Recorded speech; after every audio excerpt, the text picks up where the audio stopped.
Hello guys, welcome to Guidely's code bank exam Tamil. So பின்னாடி போர்டில் பார்த்துருப்பீங்க, இவ்வளோ டைம் அண்ட் சான்ஸை வச்சுக்கிட்டு ஏன் ரிசல்ட்டுக்கு இன்னும் வெயிட் பண்ணிட்டு இருக்கீங்க. ஸோ எல்லாருக்குமே தெரியும், இப்போ ஒரு 2-3 நாளாவே வந்து பார்த்தீங்கன்னா எப்போ எஸ்பிஐ கிளர்க் ரிசல்ட் வரும் அப்படின்னு வெயிட் பண்ணி 2-3 நாளா இல்லை சார், 1 வீக்கா எல்லா சேனலையும் அதான் சொல்லிட்டு இருக்காங்க. நாங்களும் அதுதான் பண்ணியிருப்போமான்னு கேட்டால் கண்டிப்பாக இல்லை. உங்களுக்கு தெரியும், நம்மளோட அனலைசிஸ் எப்பயுமே நம்ம பார்க்குற எல்லாமே டிஃப்ரெண்ட்டாக இருக்கும். ஸோ இங்கே உங்களுக்கு தேவையான நிறைய விஷயங்களை கொண்டு வந்திருக்கும். இது கண்டிப்பாக உங்களுக்கு தேவை. நான் எக்ஸாம் கிளியர் பண்ணணும்னு நினைக்கிறவங்களுக்கு இந்த மாதிரி அனலைசிஸ் கண்டிப்பாக தேவைப்படும். அதான் பார்க்க போகிறோம். Yes sir. ஸோ இதில் வந்து இவ்வளோ டைம், ஸோ நமக்கு இருக்கிறது இந்த 2 வீக்ஸ். ஸோ இந்த டைம், இந்த சான்ஸ் அப்படின்றதுக்கான அர்த்தம் என்ன, இவ்வளோ சான்ஸை வச்சுட்டு அப்போ என்ன சான்ஸ் இருக்குது அப்படின்னு நம்ம எடுத்து பார்த்தோம்னா, ஸோ நம்ம லாஸ்ட்டாக வந்த எக்ஸாம் லாஸ்ட்டாக இப்போ நடந்தது இல்லை, February மந்த் நடந்து முடிஞ்ச எஸ்பிஐ, அதாவது ஏப்ரல் நடந்தது இல்லையா மெயின்ஸு, அதுக்கு ரிசல்ட் ஜூனில் வந்தது இல்லையா, அதனோட கட் ஆஃப் அதை வச்சு அனலைஸ் பண்ணியிருக்கோம். இதில் waiting list 1 and waiting list 2 விட்டுட்டாங்க. இதில் நம்ம எஸ்பிஐ கிளர்க்கு, ஸோ அதுக்கெலாம் நம்ம பண்ணியிருந்திருப்போம். அதாவது இங்கே பார்த்தீங்கன்னா கட் ஆஃப், அதாவது மெயின் எக்ஸாமில் வந்த கட் ஆஃப் இங்கே பாருங்களேன், ஜென்ரல் கட் ஆஃப் 89. இதில் இருந்து வெயிட்டிங் லிஸ்ட் 1க்கு பாருங்கள் எவ்வளோ கம்மியான மார்க் எடுத்திருக்காங்க. அப்போ இந்த ரேஞ்சில் இருக்கக்கூடிய நிறைய ஸ்டூடெண்ட்ஸ் என்ன இருப்பாங்க, அதாவது உள்ளே போயிருப்பாங்க, 3.50 ஜாபுக்கு போயிருப்பாங்க. இப்போ அதுவே இங்கே எடுத்து பாருங்களேன், இந்த ஜென்ரலுக்கு இதுக்கும் கட் ஆஃப்க்கு, ஸோ இங்கே இருக்கக்கூடிய டிஃப்ரென்ஸுக்கும் நிறைய பேர் என்ன பண்ணியிருப்பாங்க, ஜாப் போயிருப்பாங்க. 0.75 இருக்கு. ஸோ அப்போ மெயின் எக்ஸாமில் ஒரு சான்ஸ் இருக்குது, அது இல்லாமல் 2 சான்ஸ்லேயும் என்ன பண்ணலாம், நம்ம எஸ்பிஐ கிளர்க்கை நம்ம இந்த கட் ஆஃப் நம்ம கிட்ட வந்தாலுமே கிளியர் பண்ணுறதுக்கான சான்சஸ் இருக்குது. அப்போ இவ்வளோ சான்ஸ் இருக்கக்கூடிய எக்ஸாமுக்கு எப்படா ரிசல்ட் வரும் வெயிட் பண்ணுறதா வரும். ஒரு நல்ல அட்டெம்ப்ட் போட்டிருக்கோம், நம்ம சொல்லியிருப்போம் ஆல்ரெடி, இனிஷியலாகவே சொல்லியிருப்போம், ஒரு அனாலிசிஸ் வீடியோ கொடுத்துருப்போம், எக்ஸ்பெக்டட் கட் ஆஃப் வீடியோவிலே பேசியிருப்போம். நீங்கள்லாம் கண்டிப்பாக படிங்கன்னு சொல்லிட்டு. ஆனால் அவங்க படிக்க இன்ட்ரெஸ்ட் கிடையாது. எப்போ ரிசல்ட் வரும், ரிசல்ட் வந்ததுக்கப்புறம் படிச்சுக்கலாம், பாஸ் பண்ணிக்கலாம். சைலண்டாக நிறைய பேர் படிச்சுட்டு இருக்காங்க, அவங்க தான் கிளியர் பண்ணுவாங்க. கடைசியில் பார்த்தா யாரா பாஸ் பண்ணியிருக்காங்கன்னு கேட்டிங்க அப்படின்னா படித்தவங்க பாஸ் பண்ணுவான். ஸோ நாமளும் படிக்கணும். இந்த ஃபீல்டுக்குள்ளே இருக்கோம், எக்ஸாம் காம்படிட்டிவ் எக்ஸாமுக்குள்ளே இருக்கும் அப்படின்னா நமக்கு வந்து என்ன சொல்கிறது, ஒரு வாழ்வா சவான்ற ஒரு போராட்டத்துக்குள்ளே தான் இருக்கும். அதுக்கு என்ன பண்ணணும், படிக்கணும். என்ன சொல்கிறது, ரெகுலராக கன்சிஸ்டன்சியாக படிச்சுட்டே இருக்கணும். அப்படின்னா தான் ஒரு நாள் கண்டிப்பாக நம்ம வின் பண்ண முடியும். அதை மெயினாக பார்க்கணும். இவ்வளோ என்ன சொல்கிறது, ஒரு பேங்க் எக்ஸாமுக்குள்ளன்னு வரும்போது என்ன நடக்குது ரியாலிட்டி அப்படிங்கிறது உங்களுக்கு டே பை டே நம்ம புரிய வச்சுட்டு தான் இருக்கும். ஏன் இன்னுமே புரிஞ்சிக்காம இந்த மாதிரியான விஷயத்துக்கு நம்ம வெயிட் பண்ணிகிட்டே இருக்கும் அப்படிங்கிறத ஒரு கொஸ்டின். நாங்கள் அதனால தான் ஒரு எக்ஸ்பெக்டட் டேட், என்ன சொல்கிறது, ரிசல்ட் வருமா வராதான்னு கூட நம்ம ஒரு வீடியோ மேக் பண்ணாமல் இருந்தோம். நம்ம எப்பயுமே ஒரு என்ன சொல்கிறது, ஒரு வெயிட்டிங் பீரியடை தாண்டி போகும்போது தான் அதை பற்றி பேசவே ஆரம்பிப்போம். இருந்தாலுமே இதை நிறைய பேர் இதே கேட்குறாங்க, திருப்பி கேட்குறாங்க. நிறைய எக்ஸாம்ஸ் வச்சுக்கிட்டு கையில் வச்சுக்கிட்டு என்ன சொல்கிறது, கையில் வெண்ணெயை வச்சுக்கிட்டு எதோ சொல்லுவாங்களா, அந்த மாதிரி அந்த மாதிரி இருக்காங்கன்றனால தான் நம்ம இந்த வீடியோவுக்கு கொண்டு வந்திருக்கோம். இந்த டீட்டெயில் மட்டும் இல்லை, நம்ம இன்னும் எக்ஸ்ட்ரா டீட்டெயில் எடுத்து வந்திருக்கோம். இந்த இயர் கொஞ்சம் நோட்டிஃபிகேஷன் டிஃப்ரெண்ட்டாக இருக்குது, அதை பற்றியும் பார்ப்போம். அதே மாதிரி நீங்கள் ஒவ்வொரு கேட்டகரிக்கும் எடுத்து பார்த்தீங்கன்னா அதே தான். ஓபிசிக்கு பாருங்கள் 86.25, அதுலேருந்து பாருங்கள் அப்படியே கம்மியாக இருக்குது. ஸோ அதே மாதிரி அடுத்த வெயிட்டிங் லிஸ்ட்டில் இன்னும் கம்மியாக இருக்குது. இடபிள்யூஎஸ்க்குலாம் வந்து பார்த்தீங்கன்னா இல்லை, நோ கேண்டிடேட் செலக்டட் அப்படின்ற மாதிரி தான் சொல்லியிருப்பாங்க. அப்புறம் வந்து பார்த்தீங்கன்னா அதே மாதிரி தான் எஸ்சி எஸ்டி சேம் அதே தான். ஸோ அப்போ ஒவ்வொரு வெயிட்டிங் லிஸ்ட்டும் மார்க் கொஞ்சம் கம்மியாகுது, அதில் கிளியர் ஆகிறவங்க ஜாபுக்கு போகிறாங்க.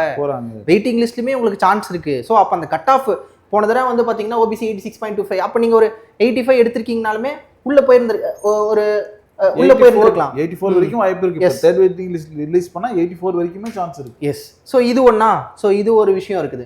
இன்னொன்று வந்து பார்த்தீங்கன்னா, ஸோ இங்கே பாருங்கள், எஸ்பிஐ பிஓ மெயின்ஸ் எதுக்கு இங்கே எடுத்துகிட்டு வந்திருக்கோன்னா, ஸோ அவங்க வந்து ஒரு விஷயம் சொல்லியிருக்காங்க. இப்போ எஸ்பிஐ பிஓட மெயின்ஸ் ரிசல்ட் இன்னும் வரல. ஸோ போன ரெக்ரூட்மெண்ட்டில் வந்து பார்த்தீங்கன்னா அவசரமாக அவன் ரெக்ரூட்மெண்ட் ரிசல்ட்டை விட்டு இன்டர்வியூ முடிஞ்ச 2 டேஸில் ஃபைனல் ரிசல்ட் விட்டாங்க. பட் ஏன் இந்த தடவை டிலே ஆகுது? ஸோ இங்கே நீங்கள் பார்த்தீங்கன்னா அவங்க வந்து பார்த்தீங்கன்னா result of main exam result இங்கே இருக்குது. ஸோ இங்கே பாருங்கள், செப்டம்பர் அக்டோபர்னு சொல்லியிருக்கான். பட் நம்ம இப்போ இருக்கிறது என்னது, நவம்பர். ஸோ அப்போ அவங்க டென்டேட்டிவாக சொல்கிறாங்கனாலுமே அது நடக்கிறது கிடையாது. ஸோ அவங்க இஷ்டப்படி தான் நடப்பாங்க எஸ்பிஐ, அது நமக்கு தெரிஞ்ச விஷயம்தான். ஸோ அப்போ இங்கே எஸ்பிஐ கிளர்க்குக்கு என்ன விஷயம் அப்படின்னா, இப்போ தான் ரிசல்ட் வரும் அப்படின்றது நமக்கு தெரியாது. மேபி டிலே கூட ஆகலாம். ஓகேங்களா? ஸோ அதனால் வந்து அந்த ரிசல்ட்டை வந்து நீங்கள் அதை பற்றி யோசிக்காதீங்க அப்படின்னு சொல்கிறது தான் இந்த எஸ்பிஐ பிஓட ஒரு எக்ஸாம்பிளாக நம்ம எடுத்துகிட்டு வந்திருக்கோம். எஸ், நமக்கு அப்ராக்சிமேட்டாக ஒரு டேட் தெரியுது, 15, 16 சொல்லி தெரியுது. அதில் தான் மெயின்ஸ் நடக்கும்னு தெரியுது. ஸோ அந்த டேட்டில் தான் நடக்க போதுன்னு நினச்சி படிப்போமே. படித்தோம் அப்படின்னா நல்ல ரிசல்ட் நமக்கு கிடைக்க போது, கிளியர் பண்ண போகிறோம். அதை தான் நம்ம ஃபோக்கஸ் பண்ணணும்னு சொல்ல வரோம். எஸ். இன்னொன்று வந்து பார்த்தீங்கன்னா, எஸ்பிஐ கிளர்க் மெயின் எக்ஸாம் பற்றின அவங்களே சொல்லியிருந்தாங்க. It will be conducted tentatively in the month of November.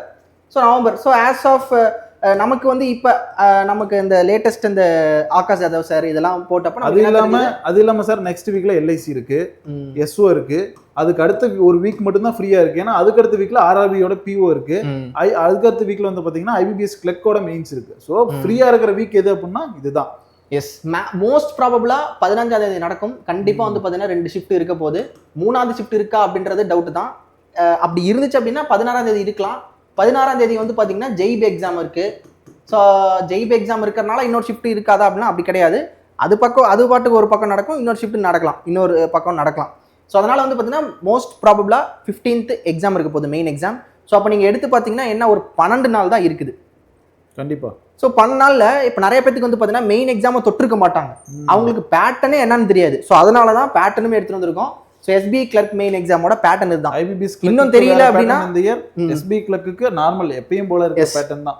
So இதுக்கு வந்து செட்டில் ஆகணும், இதுக்கெல்லாம் வந்து பார்த்தீங்கன்னா டெஸ்ட் போட்டுருந்தா மட்டும்தான் அங்கே போயிட்டு கரெக்டாக நம்மளால கொடுக்க முடியும். ஒரே ஒரு கேள்வி கேட்டுக்கோங்க, இந்த பேட்டர்னில் எவ்வளோ நீங்கள் டச் பண்ணியிருக்கீங்க அதை மட்டும் கேள்வி கேட்டுக்கோங்க. ரிசல்ட்டுக்கு இன்னும் கொஞ்ச நாள், ரிசல்ட் மெயின் எக்ஸாமுக்கு இன்னும் கொஞ்ச நாள் தான் இருக்குது. இந்த பேட்டர்னில் நம்ம என்ன பண்ணியிருக்கோம், ஏதாவது தொட்டிருக்கோமா, ஏதாவது படிச்சிருக்கோமா, அதை நீங்கள் கொஷின் கேட்டாலே ஆட்டோமேட்டிக்காக நீங்கள் படிக்க ஆரம்பிச்சிருவீங்க. ஸோ இதெல்லாம் எடுத்து தான் அந்த அவேர்னஸ் உங்களுக்கு கொண்டு வரணும் அப்படின்னு தான் இதெல்லாம் எடுத்துட்டு வந்தோம். இன்னொரு விஷயம் வச்சிருக்கோம் கண்டிப்பா, இது வந்து கொஞ்சம் இந்த இயர் டிஃப்ரெண்டான ஒரு விஷயம் என்ன அப்படின்னா இன்னும் சான்ஸ் இருக்கு உங்களுக்கு. எஸ், இந்த இயர் எல்பிடிக்கு ஒரு பேட்டர்னே கொடுத்து இதை கண்டிப்பா கண்டக்ட் பண்ணுவோம்னு சொல்லியிருக்காங்க. ஸோ அதர் ஸ்டேட்ல இருந்து வந்திருப்பாங்க, நமக்கு இருக்கிற வேகன்சியை அதர் ஸ்டேட்ல இருந்து இருக்கிறவங்களும் கிராக் பண்ணி உள்ள வந்தாங்க அப்படின்னா அவங்க இங்கேயே ஃபில்டர் அவுட் ஆயிடுவாங்க. சரியா, இங்கேயே முதல்ல இனிஷியல் ஸ்டேஜ்லேயே இவங்க வந்து பார்த்தீங்கன்னா கண்டிப்பாக நம்ம ஆட்களே எல்பிடி வச்சோம்னா கொஞ்சம் பதறோம். அப்போலாம் தமிழ் படித்தோம், இப்போ படித்த நமக்கு வந்து 10th 12th இருக்கிறனால எஸ்கேப் ஆயிடுறோம். சரியா, அந்த அளவுக்கு டச் இருக்குமான்னு கேட்டால் டச் கிடையாது. ஸோ அவங்க கண்டிப்பாக இங்கே மாட்டிப்பாங்க. எஸ்பிஐ கொஞ்சம் லைட்டாக ஸ்ட்ரிக்டாக தான், ஏன்னா இந்த வருஷம் கரெக்டாக மென்ஷன் பண்ணியிருக்காங்க, ஐபிபிஎஸ்லேயும் மென்ஷன் பண்ணியிருக்காங்க. ஸோ ஸ்ட்ரிக்டாக அதை ஃபாலோ பண்ணுவாங்க. அங்கேயே ஒரு 50 பேர் 60 பேர் போகிறாங்க அப்படின்னா டக்குன்னு ஒரு வெயிட்டிங் லிஸ்ட்டில் எடுக்கிற வாய்ப்பு இருக்குது. எஸ், சரியா. ஸோ அப்போ சொல்லி இப்போ எல்பிடியில் வந்து பார்த்தீங்கன்னா இப்போ நம்ம நார்மலாக 10th 12thலேருந்து தமிழ் படிச்சதுனா நமக்கு எல்பிடி தேவை கிடையாது. ஸோ அது படிக்காதவங்களுக்கு தான் மேக்ஸிமம் எல்பிடி வைப்பாங்க. ஸோ அப்போ நீங்கள் படிச்சிருந்து பாஸ் பண்ணியிருக்கீங்க அப்படின்னா ஈஸியாக உள்ளே போயிடலாமே ஃபஸ்ட்டு ரிசல்ட் அப்போயே. ஸோ அப்போ இதுக்கு ஒரு சான்ஸ் இருக்கா? ஸோ அப்போ இந்த மாதிரி நிறையா சான்சஸ் வந்து பார்த்தீங்கன்னா இது சான்சஸ் சொல்லாமல் அட்வான்டேஜஸ்ன்னு கூட சொல்லலாம். ஓகேங்களா.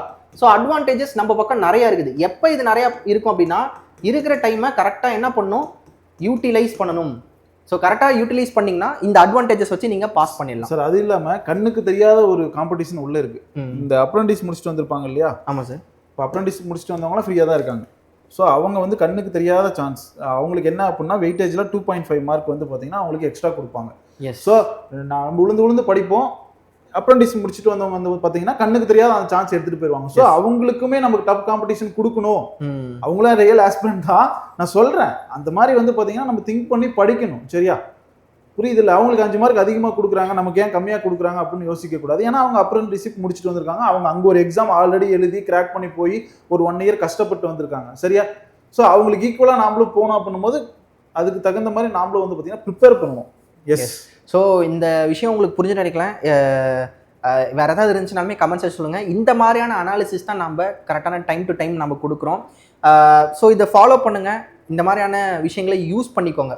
ஸோ நிறைய இடத்துல இந்த மாதிரிலாம் கிடைக்காது. ஸோ நிறைய இடத்துல வந்து பார்த்தீங்கன்னா உங்களுக்கு கண்டென்ட் நம்ம சேனலில் வந்து பார்த்தீங்கன்னா இப்போ மெயின்ஸ் கண்டென்ட் இருக்குது, நிறைய பேர் வந்து பார்த்தீங்கன்னா பார்த்துட்டு இருக்காங்க.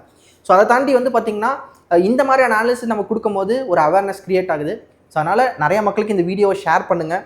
ஸோ நீங்களுமே இதை புரிஞ்சுப்பீங்க, நீங்கள் புரிஞ்சுட்டு அதுக்கேற்ற மாதிரி படிங்க. கண்டிப்பாக ரிசல்ட் வந்துடும், இன்னைக்கு இல்லை நாளைக்கு வந்துடும். Yes sir. இன்னும் ஒரே ஒரு விஷயம், ஐஓபி எல்பிஓ ஆஃப்லைன் இன்டர்வியூ நம்ம கைட்லைனில் நடந்து முடிஞ்சிருச்சு.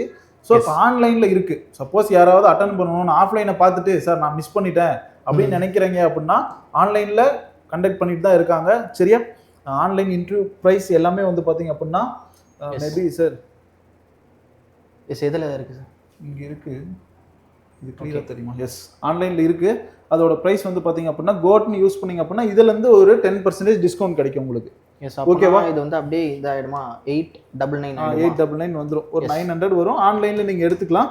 நீங்கள் இது ஆன்லைனில் பர்ச்சேஸ் பண்ணுறது மூலிமா உங்களுக்கு என்ன கிடைக்கும் அப்படின்னா எக்ஸ்ட்ரா ஃபியூச்சர்ஸு, எஸ், இதெல்லாம் கிடைச்சிடும் உங்களுக்கு. 15+ லைவ் கிளாஸஸ் கிடைக்கும், ஸ்பெஷல் இன்டர்வியூ பிடிஎஃப் கோர்ஸ் கிடைக்கும், 80+ ரெக்கார்ட் வீடியோஸ் கிடைக்கும். சரியா, எஸ். இது நீங்கள் அப்படியே ஐபிபிஎஸ்க்குமே இதை யூஸ் பண்ணிக்கலாம். கண்டிப்பாக யூஸ் பண்ணிக்கலாம். ஸோ அதனால் யாராவது ஐஓபி எல்பிஓ இன்னும் நான் ஏதாவது இன்டர்வியூ அட்டன் பண்ண நினைக்கிறீங்கன்னா ஸோ ஆன்லைன் மார்க் இன்டர்வியூ நீங்கள் அட்டன் பண்ணிக்கலாம்.